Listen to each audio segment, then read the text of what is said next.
We've been in this space for 3 years now, and kind of what we've done is a bit of a layout here where I get the meeting controls, take a look at our microphones, audio levels, those kinds of things, work with delegates as they come in either in person or virtually. The core of the functionality came from WebEx. We do have 9 cameras in here actually, but we're leveraging WebEx to be able to make this experience as inclusive and hybrid friendly as possible. So you'll notice cameras around the room, in the center of the room, give us the correct perspective of users when they're looking into this. Individual cameras around the center area on the TVs will actually focus on 3 different directors throughout a meeting. We bring those into WebEx as their own participants, so they get their own little Hollywood squares, and I manage that from this control center where I will correct names, spelling, or as things move around, or for directors that haven't shown up in person, be able to get those images cleaned up and made a combination of the remote participants as well as the ones in the room. Let's talk about audio for a moment, because for the longest time this room didn't have any microphones other than the presenter microphone, which would have been set up right around here.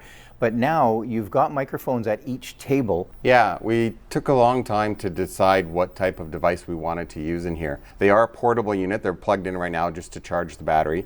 But being a portable unit, they allow us to take these units and use them in other places to facilitate hybrid meetings, either in a larger hall or remote breakout session somewhere. It's a very immersive event. They get to see them with the TV screens that you saw there, and the audio is coming right in front of them. So it's as immersive as we can get.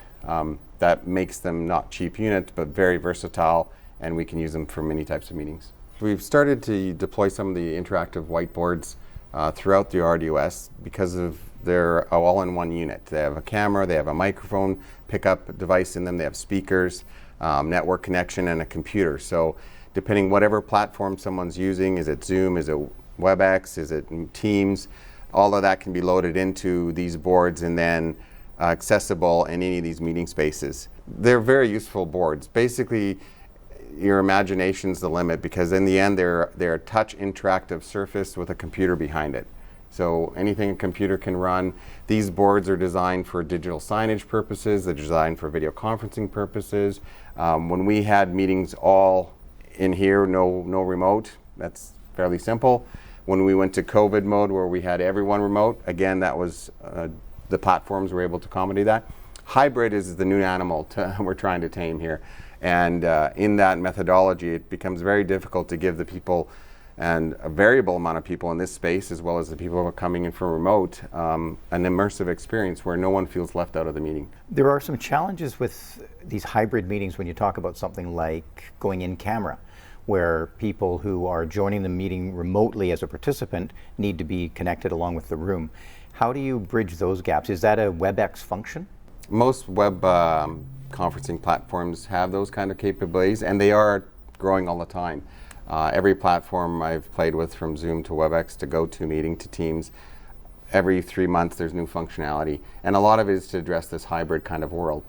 Even in some of our workshops, because it's not just about meetings, we utilize this for workshops and offsite events. But many workshops, typically old school, would break into tables and different kind of breakouts. We're accommodating that now with kind of portable laptop setups where we'll take a laptop, put it at a table, and the people at that table with a few remote users become a breakout session within the conferencing app, so that we can accommodate that during workshops as well and have that discussion. And then when they pop back in, we bring them into the main teleconferencing application, and then they're there with a separate screen. We always take 2 screens now, one for the presentation and one for the remote attendees, so they can feel part of that workshop.